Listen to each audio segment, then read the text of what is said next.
வணக்கம் மக்களே. Asia cup 2025 யாருமே கண்டு கொள்ளப்படாத ஒரு டோர்னமெண்ட் அது வாட்டில் ஒரு ஓரமா நடந்துட்டு கிடக்குது. இல்ல ஹாட்ஸ்டார்ல வந்துருச்சுன்னா கூட சில பேர் பார்த்துருக்க வாய்ப்பு இருக்கு. சோனி லிவ்ல சப்ஸ்கிரிப்ஷன் கட்டி பார்க்கணுன்றதுனாலே நிறைய பேர் டென்ஷன் ஆகி அந்த பக்கம் போகாமலே இருக்காங்க. அது ஒரு பக்கம் இருந்தாலுமே மேட்சஸும் அவ்வளவு சுவாரஸ்யமா இல்ல. லீக் மேட்சஸ் அவ்வளவு சுவாரஸ்யமா இல்ல. நேத்து தான் அதாவது வெள்ளிக்கிழமை தான் அந்த லீக் மேட்சஸ் எல்லாம் முடிஞ்சு ஒரு 4 டீம் குவாலிஃபை வந்திருக்காங்க. குரூப் ஏல இருந்து இந்தியா, பாகிஸ்தான், குரூப் பில இருந்து ஸ்ரீலங்கா, பங்களாதேஷ். அன்பார்ச்சுனேட்டா ஆப்கானிஸ்தான் எலிமினேட் ஆயிட்டாங்க. அண்ட் மீதி இது இல்லாம மீதி 3 டீம்ஸ் பெர்ஃபார்ம் பண்ணிருக்காங்க. அவங்க எல்லாம் எப்படி பெர்ஃபார்ம் பண்ணாங்க, அதுக்கு நடுவில் ஒரு கை குலுக்கல் இஷ்யூ வந்துச்சு. அந்த இஷ்யூ எல்லாத்தையும் பத்தி இந்த வீடியோல மொத்தமா பேச போறோம். வெல்கம் டு அட்டி டாக்ஸ். இங்க கிரிக்கெட் அண்ட் சினிமா இதை பத்தி பேசுவோம். இதுல ஏதாவது ஒண்ணுத்துல உங்களுக்கு இன்ட்ரெஸ்ட் இருந்தா கூட சப்ஸ்கிரைப் பண்ணி வச்சுக்கோங்க. சூப்பர் வீடியோஸ் வந்துட்டே இருக்கு. இப்போ பாத்தீங்கன்னா ஒரு காலத்துல ஒரு 2-3 நாட்களுக்கு முன்னாடி ஒரு ஹாட் டாபிக்கா இருந்த ஒரு விஷயம், 2-3 நாள் இல்ல, போன வாரம் ஹாட் டாபிக்கா இருந்த ஒரு விஷயம் அந்த கை குலுக்கிற இஷ்யூ. அதுல இருந்தே நம்ம ஆரம்பிச்சிடலாம். அதை பத்தின அது கான்டெக்ட் என்ன ஏதுன்றதெல்லாம் எல்லாமே உங்களுக்கு தெரியும். ஸ்ட்ரைட்டா ஒப்பீனியனுக்குள்ளே போயிடலாம். உங்களோட ஒப்பீனியனை சொல்லுங்க ரத்தீஷ் அவர்களே. அது நம்ம அப்படியே என்னோட ஒப்பீனியன் சொல்றேன். ஏ பிளாக் பசங்களும் பி பிளாக் பசங்களும் சண்டை போட்டதுல ஏ பிளாக் பசங்க கை கொடுக்காம போயிட்டாங்க. பி பிளாக் பசங்க ஐசிசி கிட்ட முறையிட்டு இருக்காங்க. இதுல நான் என்ன சொல்றேன்னா, ஏ பிளாக் பசங்க கை கொடுத்துட்டு போயிருந்திருக்கலாம் ஐயா. அதுல எதுவும் தப்பு இல்ல. அது டெரரிசம் அட்டாக்கு இதெல்லாம் வேறு, ஸ்போர்ட்ஸ் கிரிக்கெட்ன்றது வேறு. இது ரெண்டுத்தையும் போட்டு பாலிடிக்ஸ் பண்ணி என்னதான் நம்மள உணர்ச்சி பூர்வமா தூண்டினாலும் விளையாட போறது அந்த 11 பேர். அந்த 11 பேருக்கும் கை கொடுத்துட்டு போறதுல எந்த தப்பும் இல்ல. அதுல சில பேரை சொல்லலாம், அவன் என்ன ஸ்டோரி போட்டான்னு தெரியுமா, அவனுங்களை எத்தனை பேர் இந்தியாவை மார்க் பண்ணி ஸ்டேட்டஸ் வச்சான் தெரியுமா, ஸ்டோரி வச்சான் தெரியுமான்னு நிறைய பேர் சொல்றாங்க. ஆனா நான் என்ன சொல்றேன்னா, எல்லாமே கிரவுண்டுக்குள்ள நடக்கல. கிரவுண்டுக்குள்ள நடக்கும்போது you should uphold the spirit of the game. So அப்படி இருக்கும்போது மேபி நானா இருந்திருந்தேன்னா என்ன பண்ணோம்னா, மத்த எல்லா பிளேயர்ஸ்க்கும் கை கொடுத்துட்டு யார் அந்த மாதிரி ஸ்டோரி போட்டாங்களோ அவங்கள தவிர்த்துட்டு, இல்ல மூஞ்ச கூட பாட்டாம கையை கூட கொடுக்காம அப்படி போயிருப்பேன். இதை ஏன் நான் சொல்றேன்னா, சந்தீப் லமிஷன் ஒரு நேபாள் பிளேயர் இருந்தாரு. அவர் ஒரு ரேப் கேஸோ ஏதோ ஒரு கேஸ்ல அவரை இது பண்ணாங்க. சோ அதுக்கு நேபாள் டீமுக்கும் இன்னொரு டீமுக்கும் மேட்ச் நடந்தது. அந்த டீமுக்கு மேட்ச் முடிஞ்சு இப்போ கை கொடுக்கும் போது சந்தீப் லமிஷனுக்கு மட்டும் யாருமே கை கொடுக்கல. சோ அந்த மாதிரி புறக்கணிச்சுட்டு போயிருந்திருக்கலாம். இதுக்காக இது பெரிய ஹீரோயிசம் நினைச்சுக்கிட்டு நிறைய பேர் ஃபயர் விடுறாங்க, இது விடுறாங்க. அது தவறு, புரிஞ்சுக்கணும். எனக்கும் கிட்டத்தட்ட அதே மாதிரி ஒப்பீனியன் தான் இருந்துச்சு. லைக் இது எப்படின்னா, படிப்படியா அப்படியே வந்தோம்னு வச்சுக்கோமே. இப்போ இந்த இந்தியா வர்சஸ் பாகிஸ்தான் மேட்ச்னு ஒன்று இருக்குது. இந்த 2 டீமும் ஒரு டோர்னமெண்ட் ஆட போறாங்கிறது உங்களுக்கு தெரியும். அதுக்கு முன்னாடியே இந்த மாதிரி ஒரு இஷ்யூ போயிட்டு இருக்குது. இந்த வார் இஷ்யூலாம் ரொம்ப மோசமான விஷயம் போயிட்டு இருக்குதுன்னு உங்களுக்கு தெரியும். அப்போ பிசிசிஐன்னு ஒரு ஒரு விஷயம் ஒன்று இருக்குது. சோ அந்த பிசிசிஐ விட்டுருங்க, ஏசிசி எடுத்துக்கங்க. ஏசியன் கிரிக்கெட் கவுன்சில் அதுதான் இதை கண்டக்ட் பண்ணுது. ரைட். இப்போ சொல்லுங்க, ஏசிசி என்ன பண்ணிருக்கணும்? இந்த கிரிக்கெட் கவுன்சில் எல்லாத்தையுமே எடுத்துக்கோமே. யார் யாரெல்லாம் இதுல இன்வால்வ் ஆயிருக்காங்க எல்லாத்தையுமே எடுத்துக்கோமே. அவங்க எல்லாத்துக்குமே தெரியும். ரைட்டா? ஏன் நான் பிசிசிஐன்னு சொல்றேன்னா, தி ரிச்சஸ்ட் போர்டு அவங்க தான். மோஸ்ட் ஆஃப் தி டிசிஷன்ஸ் இருக்குது அவங்க தான். நீ ஐசிசி போர்டு அப்படின்னு சொல்லிட்டு போலாம். இந்த 2 பேர் மேட்ச்ல இருக்காங்கன்னு தெரியும், இந்த டோர்னமெண்ட்ல இருக்காங்கன்னு தெரியும். அப்போ முடிஞ்ச அளவுக்கு அவங்க 2 பேரையும் விளையாட ஒன்னா இருக்கிறத தவிர்த்து இருக்கணும். வேற குரூப்ல தூக்கி போட்டுருக்கணும். சப்போஸ் அது 2 குரூப்ல இருந்தோ அவங்க குவாலிஃபை அவங்க 2 பேரும் தான் செமிஃபைனல்ஸ்லயோ இல்ல குரூப் ஸ்டேஜ்ல ஆடணுன்ற மாதிரி சிச்சுவேஷன் வந்துச்சுன்னா வேற வழி இல்லாம விளையாண்டுதான் ஆகணும்னா ஓகே. ஆனா நீங்க என்ன பண்றீங்க, 2 பேரும் தூக்கி ஒரே குரூப்ல போடுறீங்க. அவங்க 2 பேருக்கு மேட்சும் வைக்கிறீங்க. வச்சதுக்கு அப்புறம் இல்லாம உங்களுக்கு நல்லா தெரியும் குரூப் ஸ்டேஜ்லயும் இவங்க ஒரு மேட்ச் ஆடுவாங்கன்னு உங்களுக்கு தெரியும்.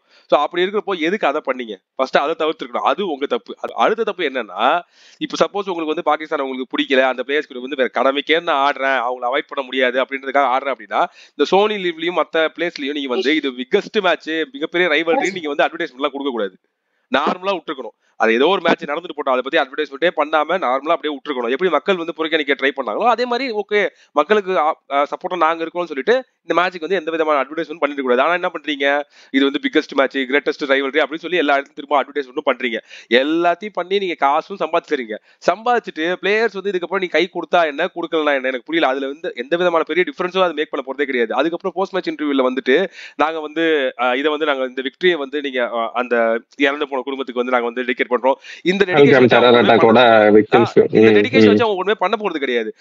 இந்த மேட்ச்ல வர ஃபீஸ் எடுத்துட்டு போய் அவங்கள்ட்ட கொடுக்க போறீங்களா? அப்படியே நீங்க இந்த மேட்ச்ல விளையாண்டு இதுல இருக்கிற ஃபீஸை தான் எடுத்துட்டு போய் நீங்க கொடுக்கணும்னு சொல்லி பிசிசிஐக்கோ இல்ல ரிச்சஸ்ட் போர்டு இந்த வேர்ல்டுக்கோ அவசியமே கிடையாது. அவங்க கொடுக்கணும்னு அட்டாக் நடந்து அப்பவே கொடுத்துருக்கலாம். சோ அதனால எனக்கு என்னமோ இந்த கை கொடுக்காத வச்சுக்கிட்டு இவங்க இவ்வளவு பெரிய ஒரு வீரமா அப்படி காலை தூக்கி விட்டு தெரியுதுல எந்த விதமான பிரோஜனமும் இல்லைன்றதா என்னுடைய கருத்துமே. விளையாடணும்னு முடிவு பண்ணீங்க, ஒண்ணு பண்ணா முழுசா பண்ணுங்க, இல்லைன்னா பண்ணாம விட்டுருங்க.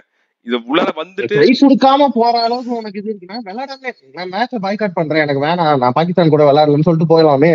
திருப்பி குரூப் ஸ்டேஜ்ல ஆடாம நீ யுஏஇ ஓமனை ஜெயிச்சுட்டு உள்ள போயிருவ.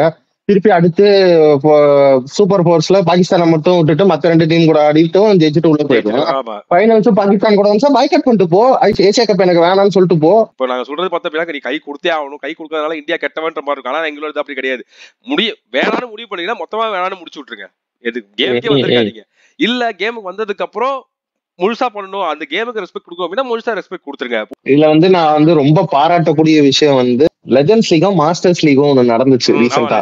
அப்ப 2 வாட்டியுமே பாகிஸ்தான் கூட ஜெயிக்க மேட்ச் ஆடாம அவங்க பாய்காட் பண்ணிட்டு ஃபைனல்ஸோ செமிஃபைனல்ஸோ அதுக்கே வந்துட்டு யுவராஜ் சிங் வந்துட்டு இல்ல நாங்க ஆடல, பாகிஸ்தான் கூட ஆடல அப்படின்னு சொல்லிட்டு, அது ஓகே, நீ ஆடவே இல்லை அப்படின்றது எனக்கு ஓகே, சந்தோஷம், ஓகே. ஆனா ஆடுவேன் ஆனா கை கொடுக்க மாட்டேன்றது எந்த வகையிலுமே நியாயம் இல்லை. அதே மாதிரி இப்போ சப்போஸ் இந்த பாலிடிக்ஸ் வெளியே பாலிடிக்ஸ்னாலதான் வந்து இந்தியா பாகிஸ்தான் விளையாடல, அதனாலதான் நான் வந்து இது பண்றேன் அப்படின்னா, ஸ்ரீலங்கான்னு சொல்லி ஒரு கண்ட்ரி இருக்கு, அந்த கண்ட்ரி கூட நமக்கு இல்லாத பிரச்சனையா? அப்புறம் எதுக்கு நம்ம ஸ்ரீலங்கா கூட கிரிக்கெட் ஆடுறோம்? இல்ல உனக்கு அப்படியே இன்னும் முன்னாடி போனோம் அப்படின்னா பிரிட்டிஷ்காரன் தான் நம்மள ஆட்சி பண்ணிட்டே போனது, அப்புறம் எதுக்கு நீ இங்கிலாந்து டீம் கூட மேட்ச் ஆடுற? இதை எப்படி தெரியுமா கேட்டகரைஸ் பண்ணுவானுங்க? அதாவது ஸ்ரீலங்கா வந்து வெறும் தமிழியன்ஸ்க்கு மட்டும்தான் எதிரி, இந்தியன்ஸ் கிடையாது. அதே மாதிரி இங்கிலாந்து வந்து எப்படி சொல்லுவானுங்கன்னா அது பாஸ்ட் முடிஞ்சிருச்சு, அதுக்குதான் நம்ம இண்டிபெண்டன்ஸ் வாங்கிட்டோம்ல அப்படின்ற மாதிரி பண்ணுவானுங்க. இது இப்ப கரண்ட்ல போயிட்டு இருக்கனால லைக் மக்களும் ஒரு மாதிரி எமோஷனலா இது வந்து சூப்பர்ரா சூர்யா சூப்பர்ரா நீ இப்பதான்டா சரியான கேப்டன்ற அளவுக்கு ரொம்ப ஓவரா எமோஷனல். எனக்கு புரியுது, ஓகே, நம்ம மேல அவங்களுக்கு ஒரு ரைவல்ரி இருக்கு, நம்ம 2 பேருக்கும் ஒரு ரைவல்ரி இருக்கு.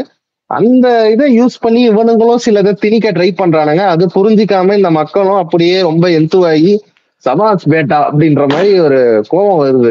பட் ஓகே ஃபைன், அந்த ஒரு விஷயத்துல ஹேண்ட்ஷேக் விஷயத்துல வெளியே வந்துட்டு ஃபர்ஸ்ட் இந்தியாவோட பெர்ஃபார்மன்ஸ் எப்படி இருந்துச்சுன்னு பேசிட்டு அதுக்கப்புறம் அடுத்த டீமுக்குலாம் போலாம். சொல்லுங்க. இதுல எப்படின்னா என் ஆப்போனன்ட் வந்து ஒரு ஆப்போனன்ட் வந்து உண்மையிலேயே அசோசியேட் டீம் மாதிரி தான் ஆனா, அவன் பெர்மனன்ட் மெம்பர் டீம். பாகிஸ்தான் இன்னொருத்தன் அசோசியேட் மெம்பர் டீம், ஆனா அசோசியேட் மெம்பர் மாதிரி தான் ஆனா. இன்னொருத்தன் அசோசியேட் மெம்பர் டீம் ஆனா மெயின் லெவலுக்கு டஃப் கொடுத்தான். அதாவது இருக்கிறதுல அவன் தான் டஃப் கொடுத்தான். சரியான ஃபைட்டா இருந்துச்சு. லைக் நம்ம அவ்வளவு வீக்கா இல்ல, சும்மா இவங்க ட்ரை பண்ணுன்றதுக்காக காம்பினேஷனை மாத்தி விட்டாங்க. அதெல்லாம் ஓகே. ஃபர்ஸ்ட் மேட்ச்ல இருந்து வரணும்னா இந்தியா வந்து லைட்டா தான் விளையாண்டாங்க, ரொம்ப நிறைய ட்ரை பண்ணாங்க. சூர்யா பேட்டிங்கே வரல, அந்த மாதிரிலாம் இருந்துச்சு. ஃபர்ஸ்ட் மேட்ச் பார்த்தோம்னா யுஏஇ கூட நடந்தது, ஈஸியா ஜெயிச்சுட்டு போயிட்டாங்க. நான் அப்ப என்னடா ஹர்ஷ்தீப் சிங் பவுலிங்கே வரல, என்னடா ஆச்சு அவனுக்கு அப்படின்ற அளவுக்கு எல்லாம் இது பண்ணிட்டு இருந்தேன். ஐயோ அவ்வளவுதான், இவனுங்க என்ன நம்ம சொன்ன 11 வைக்கல, இவனுங்களா ஒரு 11 வச்சிருக்கானுங்க. சிவம் துபே வந்து பவுலிங் போறான டீசெண்டா போட்டு கொடுத்தான், சூப்பரா இருந்துச்சு. அடுத்த மேட்ச் பார்த்தோம்னா பாகிஸ்தான் கூட சிவம் துபே இறங்கி வந்துலாம் 6 அடிக்கிறான், ஃபுட் ஒர்க் எல்லாம் பண்றான். சிட்டிக்கு ஃபுட் எல்லாருமே அவங்களோட பொட்டன்ஷியல்ல இருந்தாங்க, காட்டினாங்க. ஒரே ஒரு ஆள் தவிர சுப்மன் கில், அவர் வந்து பெருசா டச்ல இல்லாத மாதிரியும் இருந்தது. பிளஸ் அந்த ஸ்பாட்டை வேஸ்ட் பண்றாங்களோன்ற அளவுக்கு எனக்கு டென்ஷன் ஆச்சு. ஏன்னா நான் செலக்ஷன் அப்பயே சொல்லியிருந்தேன், Shubman Gill as a vice captain is not my choice அப்படின்ட்டு. ஓகே, T20 இதெல்லாம் நல்லா தான் பண்ணிருக்காரு, but still there are better players than him.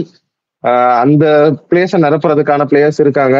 இங்க KL ராகுல கூட உள்ள எடுத்திருக்கலாம், இல்லையா யசஸ்வி ஜெய்ஸ்வால் நல்லா பண்ணாரு, அவர் எடுத்திருக்கலாம். அவ்வளவு இல்லைன்னா இல்ல சரி. ஏசியா கப்பை வந்து நீங்க வந்துட்டு T20 வேர்ல்டு கப்புக்கு வந்து ஒரு ஸ்டார்டா பாக்குறீங்கன்னா சாய் சுதர்ஷனை கூட நீங்க பாத்துக்கலாம். ஏன்னா 2 IPL தொடர்ந்து சூப்பரா ஆடி ஆரஞ்ச் கேப் 1 வின் பண்ணியிருக்கிறாரு, சூப்பரா பண்ணியிருக்கிறாரு. இப்படி இருக்கும்போது இவங்களுக்கு எல்லாம் இல்லாத போது ஒரு சரி இவ்வளோத்தை தாண்டி அவருக்கு ஒரு இம்பார்ட்டன்ஸ் தந்து வைஸ் கேப்டன்ற ரோலும் தந்து அவரை உள்ள டீம்ல நிரந்தரமா இடம் பிடிக்க வச்சா is not capitalising it and utilising it. So அங்க பாக்கும்போது எனக்கு சுப்மன் கில் வந்து இன்னும் கொஞ்சம் பெட்டரா அவங்க லைக் வேற யாரா எடுத்திருக்கலாம், இல்லைன்னா அவர் கொடுத்த சான்ஸை இன்னும் நல்லா பெட்டரா யூஸ் பண்ணிருக்கலாம். எனக்கு என்னன்னா அப்படி ஓப்பனிங் தான் உங்களுக்கு வேணும், இந்த லெஃப்ட் ரைட் காம்பினேஷன் நான் பார்க்க மாட்டேன். எனக்கு ஒரு ஓப்பனர் வேணும், நல்லா அடிக்கக்கூடிய ஓப்பனர் வேணும் அப்படின்னா எனக்கு தெரிஞ்சு சாம்சன் இப்ப நல்லா விளையாண்டுருக்காரு. இதே டீம்ல இருக்கணும் அப்படின்னா சாம்சன் நல்லா விளையாடுறாரு. சோ அவர் 50 இப்ப அடிச்சாரு. அவர் ரொம்ப நாள் கழிச்சு T20 ஆடுறாப்ல, இன்டர்நேஷனல் கிரிக்கெட் ஆடுறாப்ல. அதுல வந்து டைம் எடுத்துக்கிட்டு அந்த சிச்சுவேஷனை புரிஞ்சுக்கிட்டு 58 அடிச்சாரு. அவர் அடிக்கலன்னா இன்னும் ஸ்கோர் கம்மியா இருக்கும், 150 150 அடிச்சிருப்போம். சோ அவர் டீம்ல இருக்க ஆள் எடுக்கணும். அவரு இல்லைன்னா ஜெய்ஸ்வாலுக்கு போயிடுங்க, தயவு செய்து ஜெய்ஸ்வாலுக்கு போயிடுங்க. அவர் வந்து ஆல் ஃபார்மேட் கிரிக்கெட்டர், அவரு அடுத்த மிகப்பெரிய ஸ்டாரா வரதுக்கு நிறைய சான்ஸ் இருக்குது. சோ அது ஒண்ணு. அடுத்து எனக்கு வந்து இந்தியன் டீமோட பெர்ஃபார்மன்ஸ் சொல்ற அளவுக்கு என்னன்னா ஆப்போனன்ட் யாரும் பெருசா ஒண்ணும் இல்ல எனக்கு. டெஸ்டிங் ஃபேஸ் வந்து எனக்கு தெரிஞ்சு சூப்பர் 4ல தான் வரப்போகுது. ஓரளவுக்கு நல்ல டீம்ஸ், சூப்பரான டீம்ஸுமே வராங்க. இப்ப ஸ்ரீலங்கா வந்து எனக்கு ஒரு டேஞ்சரஸ் சைடா தெரியுறாங்க. ஆமா சூப்பரா ஆமா பண்ணிட்டு இருக்காங்க. நல்லா பண்றாங்க. பேட்டிங்கும் சரி, பவுலிங்கும் சரி, கன் ஜெயசூர்யா மாதிரி அண்டர் இருக்குது. அண்டர் ஜெயசூர்யா அந்த கோச்சுக்கு பார்த்தா அப்படின்னா சூப்பரா பண்றாங்க, நல்லா ஃபைட் பண்றாங்க. ம், எந்த சுச்சுவேஷனா இருந்தாலுமே ஒரு மாதிரி யாருமே அப்படியே பயங்கர சூப்பர் ஸ்டார்ஸ்ன்ற மாதிரி இல்ல, ஆனா ஒரு மாதிரி டீமா ம், கிட்டத்தட்ட ஒரு ம். மினி இல்ல நியூசிலாந்து மாதிரி டீம் இருக்காங்க. மாதிரி இருந்தது. மினி மினி நியூசிலாந்து மாதிரி அப்படியே ஒன்னா ஆ, கம்பைன் ஆகி ஒரு மாதிரி சுச்சுவேஷனுக்கு ஏத்த மாதிரி அடாப்ட் ஆகி அப்படியே விளையாண்டுக்கிறாங்க. ஸோ ம், அவங்களுமே ஸ்ரீலங்காவுமே ஆக்சுவலா சூப்பரா பண்றாங்க. ஆனா அப்படி ஸ்ரீலங்கா பெர்ஃபார்மன்ஸ் பத்தி பேசுறப்போ ஆல்மோஸ்ட் ஹாங்காங் கிட்ட அவங்க தோத்துருக்க வேண்டியது ஒரே ஒரு ஆமா, ஆமா, நோபால். அந்த ஒரு நோபால் போடாம வந்தா ஹாங்காங் வந்து அன்னைக்கு ஒரு அப்செட் பண்ணிருப்பாங்க. ஏன்னா ஆல்மோஸ்ட் 6 விக்கெட்டோ 7 ஆமா. விக்கெட்டோ போயிடுச்சு. ஒரு நோபால் போட்டது அதுக்கப்புறம் அப்படியே 6 4 போய் அங்கிருந்து அப்படியே மொமெண்டம் ஷிஃப்ட் ஆகி ஈஸியா வந்து அந்த மேட்ச் வந்து ஸ்ரீலங்கா முடிக்கிற மாதிரி இருந்துச்சு. ஸ்கோரை பாக்குறப்ப ம். நம்மளுக்கு தெரியாது ஓகே ஹாங்காங் இவ்வளவு டஃப் கொடுத்துருக்காங்கன்னு. ஆனா சூப்பரா போட்டாங்க, செமையா போட்டாங்க. எனக்கு ரொம்ப பிடிச்சிருந்துச்சு அன்னைக்கு அவங்களோட பவுலிங், ரொம்ப அதான் நல்லா இருந்துச்சு. சொல்றேன்ல, இப்ப அசோசியேட் டீம்ஸ் எல்லாம் கொஞ்சம் நல்ல மெச்சூர் ஆயிட்டு வராங்க. பாக்க நல்லா இருக்கு அந்த காம்படிஷன். எனக்கு இந்தியா vs ஒமான் பார்க்கும்போது ஒமான் ஜெயிச்சிருங்கடா எப்படியாவது இந்த வாட்டி, நல்லா இருக்குங்கடா அப்படின்ற மாதிரி இருந்தது. இந்தியா அவ்வளோ உங்ககிட்டயும் பேசிட்டு இருந்தேன். 8 பவுலர் யூஸ் பண்ணாங்க, ஒரு விக்கெட் தான் அவங்களால எடுக்க முடிஞ்சு. ம், அது லாஸ்ட் ம். டெத் தான் பார்த்தா அப்படின்னா 3-4 விக்கெட் அவங்க அடிக்க போயிட்டு வேற வழி இல்லாம விக்கெட்டை விட்டாங்க. ஒரு ஹர்திக் விக்கெட் தான் பாண்டியா எடுத்தாங்க. Spectacular catch. அது பாக்குறப்போ அது நான் 6 முடிவு பண்ணிட்டேன். ஓகே அதிக பண்ண தாண்டி போயிடும் 6 4 அது முடிஞ்சு பார்த்தா ஒரு மாதிரி தலைவன் பாஞ்சு புடிச்சான். சூப்பரா இருந்துச்சு இந்த கேட்சுமே. பட் அந்த கேட்ச் இல்ல அப்படின்னா ஆல்மோஸ்ட் இன்னுமே பயங்கரமான ஒரு ஃபியர் ஒன்னு ஆமா, கொடுத்துருப்பாங்க. இந்தியா ரொம்ப அவர் லெத்தச்சு பேர் காட்டிட்டாங்க. கலீம்னு நினைக்கிறேன். ஆமா, கலீம். கலீம் சூப்பரா ஆனாரு. அது கமெண்ட்ரியில சொல்லிட்டாங்க. ஆக்சுவலா வந்து டெலிவரி பாயா இருந்து அதுக்கப்புறம் ஏதோ ரெஸ்டாரண்ட்ல வேலை செஞ்சு ம், பாகிஸ்தான்காரன்னு நினைக்கிறேன் அவரு. அங்க இருந்து ம், ஓமானுக்கு வந்து ம், இங்க ம். வந்து கிரிக்கெட் விளையாடி அவர் வந்து இவ்வளவு தூரம் வந்திருக்காரு. அண்ட் அவர் கூட இன்னொருத்தர் வந்து 50 போட்டாப்ல. சோ அவரு வந்து இன்னும் குயிக்கா வைதர். அவரு குயிக்கா இன்னும் கொஞ்சம் குயிக்கா 50 அடிச்சாப்ல. எல்லாருமே அந்த ஒமான் டீமே பார்த்தா அப்படின்னா தோக்க போறாங்கன்னு தெரிஞ்சிருச்சு. ஆனா ரொம்ப ஹாப்பியா இருந்தாங்க. ஒவ்வொருத்தவங்க 4-6 ஆமா, அடிக்கிறப்ப ரொம்பவே பரவாயில்ல, ஹாப்பியா நான் இருந்தாங்க. இவ்வளவு டச் கொடுத்தோம் அப்படின்ற ஆமா மாதிரி. Like they gave their best against the top team. Pakistan யுஏஇனால கொடுக்க முடியாத டஃப் ஒரு அசோசியேட் டீம் ஓமன் கொடுக்குதுன்னா ஆமா இட்ஸ் கிரேட் நம்ம விஷன். நம்ம சொல்லலாம் வருண் சக்கரவர்த்தி இல்ல ப்ரோ, பும்ரா இல்ல ப்ரோன்னு சொல்லலாம். ஆனா உள்ளார ஆடின பிளேயர்ஸ் எல்லாம் பெரிய பெரிய ஸ்டில் பிளேயர்ஸ். டாப் டீம், ஆமா top team, still good team. ஆமா நம்பர் 1 T20 பவுலர் வந்து அதுவும் bowling போட்டிருக்காரு ஹர்ஷ்தீப் ஹர்ஷ்தீப். சிங்லாம் நான் அதான் சொன்னேன். சொல்ல வந்தது என்னன்னா, ஃபர்ஸ்ட் மேட்ச்ல ஹர்ஷ்தீப் சிங் இல்லையேன்னு வருத்தப்பட்டேன் நானு. நல்ல வேலை இல்லப்பா அப்படின்ற அளவுக்கு லாஸ்ட் மேட்ச்ல அவரு வந்ததை காட்டினாரு. வந்து ஃபுல் டாப் போடுறாரு. ஆனா கடைசியில அப்பதான் அந்த கடைசியில ஒரு மாதிரி இழுத்து பிடிச்சாப்ல. அவர் தான் எத்தனை கொஞ்சம் ஓரம் நல்லா ஆமா, போட்டாரு. ஆமா. அதாவது அவரோட தேர்ட் ஓவரோ செகண்ட் ஓவரோ ஏதோ ஒரு ஓவர் வந்து வந்த ரெண்டாவது பாலே ஃபுல் டாஸ் Full toss. களி மடிக்கிறாரு போ. ஆனா இந்த இதுல குல்தீப்லாம் அடிச்சாங்க, நான் மடக்கி வச்சு 6 ரெண்டு அடிச்சாங்க. சிக்ஸ். அதெல்லாம் பயங்கரமா இருந்துச்சு. ஏய் குல்தீப்பே அடிக்கிறீங்கடா அப்படின்ற மாதிரி இருந்துச்சு. சூப்பர். ஆனா பயங்கரமா டஃப் கொடுத்தாங்க. இந்தியாவோட பெர்ஃபார்மன்ஸ் அவங்க பயங்கர கன்வின்சிங் தான். எக்ஸப்ட் சுப்மன் கில், அபிஷேக் சர்மா மனுஷன் வந்து அபிஷேக் சர்மா டாப் நாச். அதாவது அவன் 50 அடிக்கிறானா இல்லையான்னு இல்ல, 15 பாலுக்கு 30 ரன், 200 ஸ்ட்ரைக் ரேட், பினிஷ், ஆமா ப்ராஃபிட் அப்படின்ற மாதிரி வந்துடலாம். அதே மாதிரி சூரியகுமார் யாதவ் ஒரு நல்லா தான் விளையாடுறாரு. எல்லாருமே பேட்டிங்கே பெருசா வரலாம்னு திலக் வச்சுக்கேன். வர்மா, திலக் திலக் வர்மா வர்மா லைக் லைக் நல்ல ஒரு மெச்சூரிட்டி, நல்ல கேம் அவர்கிட்ட. லைக் போன மேட்ச் ஆடுறதா இருக்கட்டும், டக்குனு 6 அடிக்கிறதா இருக்கட்டும், நிறைய வெரைட்டி ஆஃப் ஷாட்ஸ் ஆடுறாரு. பார்க்க நல்லா இருக்கு. லைக் ஒரு ஒரு எப்படி சொல்றது, இவரை டீம்ல வைக்கலாமா வேணாமான்ற அளவுக்கு யோசிச்சுட்டு இருந்தவங்களுக்கு like it's a good player to be in the 11s அப்படின்ற மாதிரி ஆடிட்டு இருந்தாரு. லெஃப்ட் ஹேண்டர் இந்த மிடில் வந்து நமக்கு எப்பவுமே ஒரு பெரிய பிளஸ்ஸா இருந்திருக்கு. ஃபார் எக்ஸாம்பிள் இதுக்கு முன்னாடி யுவராஜ் இருந்திருந்தாரு, சுரேஷ் ரெய்னா இருந்திருந்தாரு. சுரேஷ் So, அந்த ரெய்னா. மாதிரி நிறைய லெஃப்ட் ஹேண்டர் இந்த மிடில் வந்து எப்பயுமே ஒரு டைம்ல கௌதம் கம்பீரும் கொஞ்சம் மிடில் ஆடலாம் ஆடிட்டு இருந்தாரு. சோ அப்படி இருக்கிறப்போ அந்த லெஃப்ட் ஹேண்டர் இந்த மிடில் திலக் வர்மா சூப்பர். சிவம் துபை எடுத்தாலும் அவரும் சூப்பரா போட்டுட்டு இருக்காரு. பவுலிங்கும் லாஸ்ட் மேட்ச் ஒமான் கூட மட்டும் தான் கொஞ்சம் சொதப்பின மாதிரி இருந்துச்சு. இந்தியா பெர்ஃபார்மன்ஸ் ஓவராலா வந்து அவங்களுக்கு டஃப் கொடுக்குற மாதிரி யாரும் வரல. But they are very very top team. அவங்க ஆல்மோஸ்ட் அவங்க தான் ஏசியா கப் ஜெயிக்க போறாங்க எல்லாமே சொல்லிட்டு இருந்தாங்க. அதுக்கு டஃப் கொடுக்கக்கூடிய ஒரே டீமா எனக்கு தெரியுது ஸ்ரீலங்கா டீம் நல்லா டஃப் கொடுக்குறாங்க. சோ அடுத்தது பார்த்தா அப்படின்னா ஹாங்காங்குடைய பெர்ஃபார்மன்ஸ் எனக்கு தெரிஞ்சு இந்த டீம்ல வந்து ஒமான் ஓரளவுக்கு ஃபைட் கொடுத்தாங்கன்னா அந்த டீம்ல எல்லாருக்குமே டஃப் கொடுத்தது பார்த்தா அப்படின்னா ஹாங்காங் வந்து எல்லாருக்குமே டஃப் கொடுத்தாங்க. ஏன்னா எனக்கு தெரிஞ்சு எல்லா மேட்ச்லயும் வந்து ஒரு 140 150 கிட்ட அடிச்சிருந்தாங்க. ஒரு ஆப்கானிஸ்தான் கிட்ட மட்டும் தான் கொஞ்சம் சொதப்புனாங்கன்னு நினைக்கிறேன். ஆனா என்னன்னா இப்போ இவங்க சொதப்பதுக்கு என்ன காரணம் அப்படின்னா, இப்போ அவங்க இப்பதான் உள்ளார வர்றாங்க. கிடைக்கிறது 3 மேட்ச் தான். அந்த 3 மேட்ச்ல அவங்க உள்ளார வந்து இவ்வளவு பெரிய டீம் கூட நின்று ஆடி அது ஒரு செட் ஆகி வரதுக்குள்ள 3 மேட்ச் முடிஞ்சிடும். அதனாலதான் ஓவராலே பார்த்தா அப்படின்னா 3வது மேட்ச் தான் அவங்களுடைய ஃபுல் பொட்டன்ஷியலுக்கு ஆட முடிஞ்சது.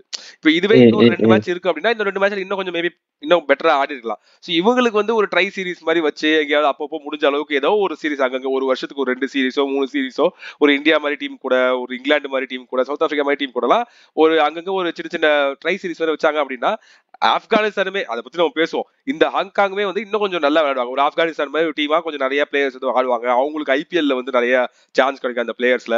ஸோ எக்ஸ்போஷர் கிடைக்கும், நல்லா டஃப் கொடுப்பாங்க. நமக்கும் வந்து ஒரு இந்த மாதிரி ஒரு பெரிய டோர்னமெண்ட்ஸை பாக்குறப்போ ஜாலியா இருக்கும் பாக்குறதுக்கு.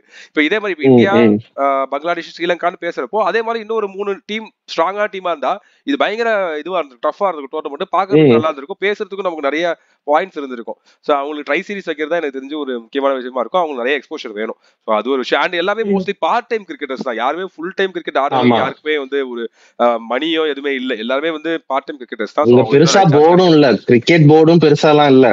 அவங்க வந்து நீங்க ஆடுங்க, உங்களுக்கு மேட்ச் செலவு மட்டும் நான் பாத்துக்கிறேன்ற மாதிரி தான் இருக்கிறாங்களே ஒழிய அது வந்து ஃபுல் டைமா எடுத்து போற அளவுக்கு அங்க இது இல்ல.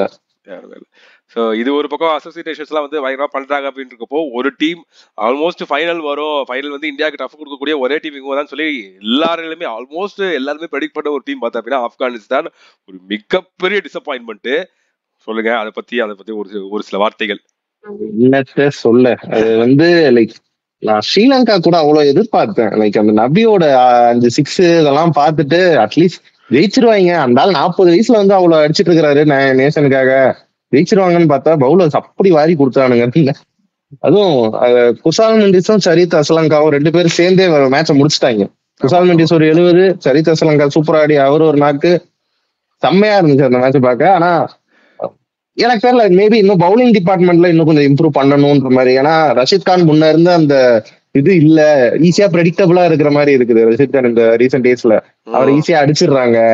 இந்த மிஸ்ட்ரி ஸ்பின்னுக்கு பேர் போன ரஷீத் கான் இப்ப இல்லன்ற மாதிரி இருக்குது அந்த டீமே. இப்போ முஜிபுர் ரஹ்மானா இருக்கட்டும், நபியா இருக்கட்டும், ஸ்பின்னர்ஸ் கொஞ்சம் நல்லா போடுவாங்க. இந்த வாட்டி அவங்க ரொம்ப சொதப்புன மாதிரி இருந்தது. அதனாலேயே ரன்ஸ் நிறைய லீக் ஆச்சு, அவங்களால அடிக்க முடியாத டார்கெட்டுக்கு போற மாதிரி சிஎஸ்கேல எப்படி போட்டுட்டு இருந்தாரு. அது அப்படியே கொலாப்ஸ் ஆன மாதிரி, என்னடா ஏன்டா இப்படி ஆனீங்கன்ற மாதிரி போயிட்டு இருந்தது. ஏன்னா பேட்டிங் நான் பெருசா குறை சொல்ல முடியாது, டீசெண்டா தான் ஆடுறாங்க பேட்டிங். அவங்களோட பேட்டர்னே 160 to 165 அடிக்கணும், அதை வந்து டிஃபெண்ட் பண்ணணும். அதுதான் அவங்களோட பேட்டர்னே மோஸ்ட்லி இருக்கும் T20ல.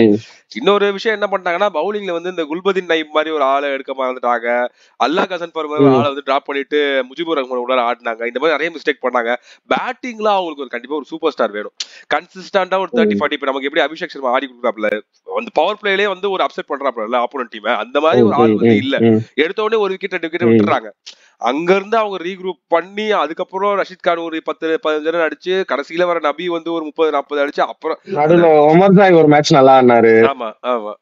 சோ அந்த ஒரு ஓப்பனிங்ல பயங்கரமா ஆடி கொடுக்குற கன்சிஸ்டன்டா ஒரு 25 போதும், 25 to 30 in 15 balls அடிக்கிற ஆள் வந்து அவங்களுக்கு இல்ல. சோ அதுதான் அவங்களுக்கு பெரிய பெரிய பிரச்சனையா இருக்கு. அண்ட் அவங்க ரொம்ப நம்பி இருந்த ஓகே 160 வச்சு அடிச்சிட்டோம், நான் கண்டிப்பா டிஃபெண்ட் பண்ணிடலாம் நம்பி இருந்த ஸ்பின்னர்ஸ் அன்னைக்கு அந்த பிச்சில் பெருசா அவங்களுக்கு வந்து ஒரு அசிஸ்டன்ஸ் கிடைக்கல. ஏன்னா அது வந்து ஒரு ஃபாஸ்ட் பவுலிங்க்கு பேஸ் பவுலிங்க்கு வந்து அசிஸ்ட் பண்ற மாதிரி ஒரு பிச்சா இருந்துச்சு. அது வந்து அவங்களுக்கு அன்னைக்கு 4 ஸ்பின்னர் வச்சுட்டு போனது அவங்களுக்கு எந்த விதத்துலயும் யூஸே ஆகல. ரொம்ப ரொம்ப இன்கன்சிஸ்டன்டா இருந்தாங்க. நிறைய ஒய்டு போட்டாங்க, ஒய்டு போட்டு கொடுத்தாங்க. அது பெரிய பிரச்சனையா போயிடுச்சு. ஆனா அதுக்கு லாஸ்ட் மேட்சை விடு, ஸ்ரீலங்கா மேட்சை விடு, அதுக்கு முன்னாடி பங்களாதேஷ் மேட்ச்லயே அவங்க ஜெயிச்சிருக்க வேண்டியது. அது கடைசியில ரஷீத் கான் அடிக்க போய் இது போய் அது ஆக்சுவலா இவங்க தான் வந்து டாஸ் வின் பண்ணி ஃபர்ஸ்ட் பவுலிங் சூஸ் பண்ணாங்கன்னு நினைக்கிறேன்.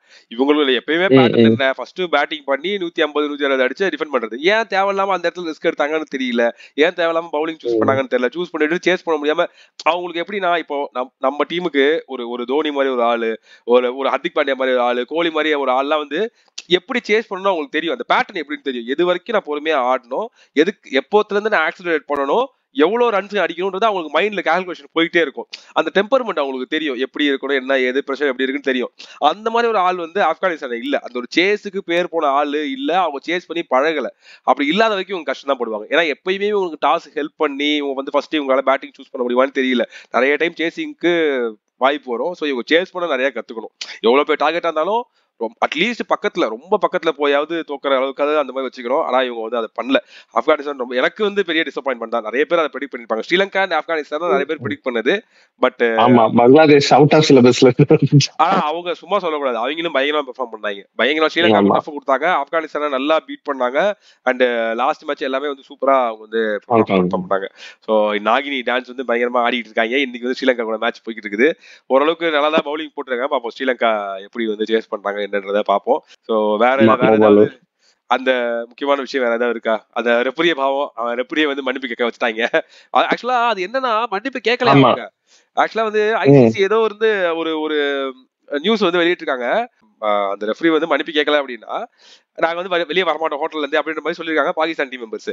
ஆனா அவங்க ஐசிசி என்ன சொல்லிருக்காங்கன்னா, நாங்க வந்து உங்களுக்கு மீட்டிங் அரேஞ்ச் ஷெட்யூல் பண்றோம், அந்த மீட்டிங்ல என்ன நீங்க பேசி தீர்த்துக்கோங்க அப்படின்ற மாதிரி சொல்லியிருக்காங்க. அந்த அம்பையருமே வந்து நான் மன்னிப்புலாம் கேட்க மாட்டேன், என்கிட்ட மெசேஜ் சொன்னாங்க, நான் உங்களுக்கு வந்து பாஸ் பண்ண அவ்வளவுதான் அப்படின்ற மாதிரி சொல்லியிருக்காரு. கடைசியில நேரம் நெருங்க இவங்க பாகிஸ்தான் டீம் என்ன பண்ணிட்டாங்க, இந்த மீட்டிங் ஷெட்யூல் பண்ணாங்கன்னு சொன்னாங்கல்ல, அதே வந்து என்ன பண்ணிட்டாங்க, ஓகே அவங்க அப்பாலஜி கேட்டாங்க அப்படின்ற மாதிரி அவங்க வெளியே வந்துட்டாங்க. வெளியே வந்து நாங்க மேட்ச் ஆடுறோம் அப்படின்ற மாதிரி வந்துட்டாங்க. கடைசியில ஐசிசி என்ன பண்ணிருக்காங்க, அப்பாலஜி எல்லாம் இங்க எதுவுமே வந்து யாருமே கேட்கவே இல்ல. ஆக்சுவலா இந்த மேட்ச் அவங்க விளையாடாம இருந்தா அவங்களுக்கு எத்தனையோ சம்திங் லட்சம் அவங்களுக்கு வந்து லாஸ் ஆயிருந்திருக்குமா அவங்களுக்கு பாகிஸ்தான் டீமுக்கு. ஒரு சைடு லாஸ், இன்னொன்னு யுஏஇ இந்தியாவும் உள்ள போயிருக்கும். ஆமா. சோ இப்போதைக்கு இந்த ஏசியா கப்ல நடந்த சம்பவங்கள் இதுதான். Association they played well. அவங்களுக்கு இன்னும் நிறைய சான்ஸ் கிடைக்கணும். அத விடுங்க, நாளைக்கு மேட்ச் என்ன எப்படி இந்தியா வெர்சஸ் பாகிஸ்தான் திரும்பவும் டாஸ் போட வருவாங்களா அவங்க எப்படி என்ன காத்துட்டு இருப்பாங்கன்னா, எங்களை ஆல்ரெடி பழி வாங்கிட்டீங்க, எங்களை அசிங்கப்படுத்துறீங்களா, உங்களை ஜெயிச்சு எங்களோட பழியை நாங்க தீக்குறோம் அப்படின்னு வருவாங்க. ஆனா எனக்கு அந்த அளவுக்கு நாங்க கை கொடுக்காம போறோம். ஆனா அந்த அளவுக்கு அவங்க கிட்ட டீம் இல்ல. India for better team. அவங்க எனக்கு தெரியல எப்படி இந்தியாவை வந்து பீட் பண்ண போறாங்கன்னு தெரியல. ஸ்ரீலங்காவால டஃப் கொடுக்க முடியும், ஆனா அவங்களால தெரியல. அவரு யார் சொன்னான்னு தெரியல. சயீம் அயூப் வந்து பும்ராவா 6 பால்ல 6 6 அடிக்கக்கூடிய பிளேயர் சயீம் அயூப்னு யார் சொன்னாங்கன்னு தெரியல. ஏதோ ஒரு பிளேயர் சொன்னான். கடைசியில தலைவன் 3 மேட்சுமே டக் அவுட். ஆக்சுவலா பாகிஸ்தான் அந்த கமெண்டேட்டர்ஸ் அவங்களுடைய சைடுல இருப்பாங்கல்ல, ஷோயிப் அக்தர் மாதிரி ஆளுங்க, அவங்களே பாகிஸ்தான் டீம்ல ஹோப் விட்டாங்க. இந்தியன் டீமுக்கு வந்து டஃப் கொடுக்குற டீம் இந்த டீம் கிடையாது, ரொம்ப ஒஸ்டான டீமா இருக்கு அப்படின்ற மாதிரி சொல்ல ஆரம்பிச்சிட்டாங்க. ஒன்ஸ் அப்பான டைம் நல்ல டீமா இருந்தாங்க. ஃபார் எக்ஸாம்பிள் இந்த நம்ம வேர்ல்டு கப் அடிச்ச டைம்ல இந்த 2000s ஓரளவுக்கு நல்ல டீமா இருந்தாங்க. அப்போ இப்போ வந்து ரொம்ப சொல்ல கூட முடியல, இவங்க டஃப் கொடுப்பாங்கன்னு கூட சொல்ல முடியல. பாகிஸ்தான் டீமோட இவனுங்கன்னு நான் பார்த்தது வந்து 2021 வேர்ல்டு கப் நடந்துச்சு தெரியுமா? T20 வேர்ல்டு கப் நம்மள மண்ண 10 விக்கெட்ல ஜெயிச்சானுங்களே. ஓ இவனுங்க இந்தியா கூட ரைட். அப்பதான் பார்த்தேன். அப்ப 2 லெஜெண்ட்ஸ் இருந்தாங்க, பாபர் அஸம் அண்ட் ரிஜ்வான். இல்ல கடைசியா இவர்தான் வந்து அடிச்சு கொடுக்காரு. நம்ம என்ன பிரீமியம் ஃபாஸ்ட் பவுலர், அவர் பேர் premium fast bowler of Pakistan. அவர் தான் வந்து பேட்டிங்ல 20-30 சரி. இப்போ 4 டீம் இருக்குது. இதுல வந்து இந்தியா எப்படி குவாலிஃபை ஆயிடும்? மீதி 3 டீம்ல யாரு குவாலிஃபை ஆவா? பாகிஸ்தான், ஸ்ரீலங்கா, பங்களாதேஷ். எனக்கு ஸ்ரீலங்கா தான் குவாலிஃபை ஆகும்னு தோணுது. மேபி ஒரு அப்செட் கிரியேட் பண்ணோம்னா பங்களாதேஷ். பாகிஸ்தான் எப்படி ஆடுறது, அதான் பாகிஸ்தான் எப்படி ஆடுது. எனக்கும் ஸ்ரீலங்கா தான் தோணுது. இந்தியா ஸ்ரீலங்கா தான் ஃபைனல்ஸா வரும் தோணுது. நல்ல ஒரு மேட்ச் இருக்கும். ஸ்ட்ரென்த்ஸ் வச்சு பார்க்கும்போது எனக்கு இந்தியா ஸ்ரீலங்கா தான் ஃபைனல்ஸ் ஆடும். மேபி ஸ்ரீலங்கா ஜெயிக்கிறது கூட சான்ஸ் இருக்கு. நம்ம டாப் ஆர்டர்ல 4 விக்கெட் விட்டோட முடிஞ்சிச்சு பேட்டிங். ஆமா அதுவும் கரெக்ட் தான். பாப்போம். நம்ம சஞ்சு இருக்காரு, சஞ்சு என் குஞ்சு, அவர் வந்து காப்பாத்துவாரு. பாப்போம். சோ இது வந்து எங்களுடைய இப்போதைக்கு எங்களுடைய பாயிண்ட்ஸ் இதுதான். பெருசா இது வரைக்கும் பேசுறதுக்கு எதுவுமே கிடையாது. இதுக்கப்புறம் நல்ல மேட்ச் ஏதாவது நடந்து அதுல ஏதாவது பேசுறதா உண்டு. முக்கியமா இந்த ஹேண்ட் ஷேக் விஷயம் தான் இருக்குது. சோ இதை பத்தின உங்களுடைய கருத்துக்கள் என்ன? இந்த ஹேண்ட் ஷேக் விஷயம் பத்தி உங்களோட கருத்துக்கள் என்ன? இந்த மொத்த வீடியோ பத்தி உங்களோட கருத்துக்கள் என்ன? டோர்னமெண்ட் பத்தி உங்களோட கருத்துக்கள் வந்து ஷேர் பண்ணுங்க. இந்த வீடியோ பிடிச்சா லைக் பண்ணுங்க, ஷேர் பண்ணுங்க, மறக்காம சேனல் சப்ஸ்கிரைப் பண்ணிக்கோங்க, பக்கத்துல பெல் ஐகானை கிளிக் பண்ணிக்கோங்க, ஆல் ஆப்ஷன் சூஸ் பண்ணிக்கோங்க. இதே மாதிரி இன்னொரு சூப்பரான வீடியோட உங்களை சந்திக்கிறோம். நன்றி, வணக்கம்.